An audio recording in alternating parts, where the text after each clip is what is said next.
we're joined now by Youssef Khanouchi, the daughter of the exiled Tunisian political leader Rachid Khanouchi, and Abdelbari Atwan, editor of the independent Al-Quds newspaper.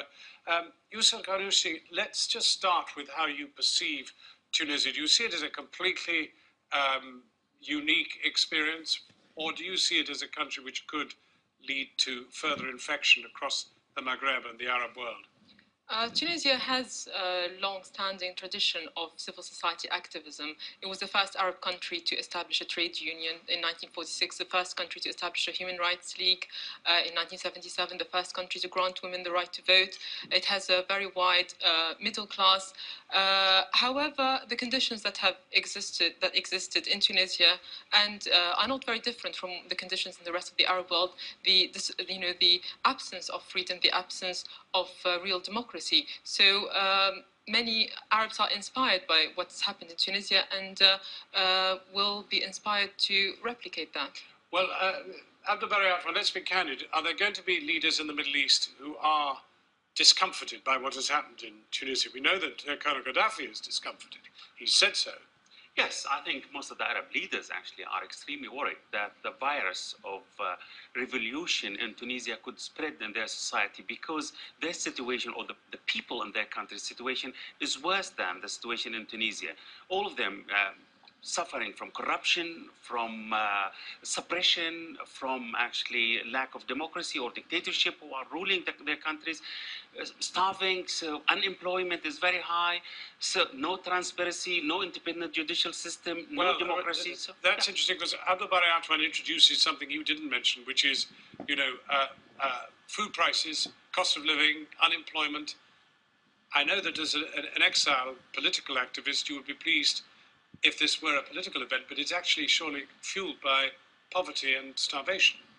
If that was the case, then people on the streets of the capital, Tunis, and other cities today would be demanding that. What they're demanding is an anti-dictatorship, the end of monopoly by the ruling party. That is what the people on the streets are asking for. The Ben Ali's attempt to promise more jobs, promise the reduction of prices did not work. They did not appease the protesters. Hence, it was about a complete change, opening a new era in Tunisia of freedom and democracy. But in other countries across the Middle East, we have seen protests about food prices. We have seen protests, well, ostensibly about the cost of living. Are they merely a shield for discontent with the administration, or are they actually about commodities? John, people in the Middle East, they are not demonstrating because they are starved only, but because they are humiliated. They are humiliated by the West, the wars of the West in the Middle East, in Iraq, in Afghanistan, the lack of peace in Palestine, and also because actually the dictatorship which is ruling them. So they feel humiliated. They feel actually, badly treated. So they are revolting for dignity. They want to regain their dignity. The regimes in the Arab world used to starve their own people under the pretext that they are going to liberate Palestine. All right, stick your neck out. Who's the next one then? Well, I think, Egypt and Jordan could be the most candidates. And how would that happen? I mean, Mubarak has an iron fist when it comes to opposition. Look what happened to the Islamic Brotherhood.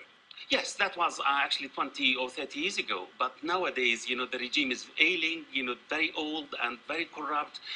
The dissatisfaction among the people in its peak. Mubarak himself is ill, and he tried to actually facilitate the succession of his son to take over from him, but it doesn't work. And also the rig of the election recently was a scandalous. So I think, his days could be numbered. Yusuf, your father leads a moderate Islamic movement. Are you not worried that actually what may happen at the end of all this is the door is left open to extremism?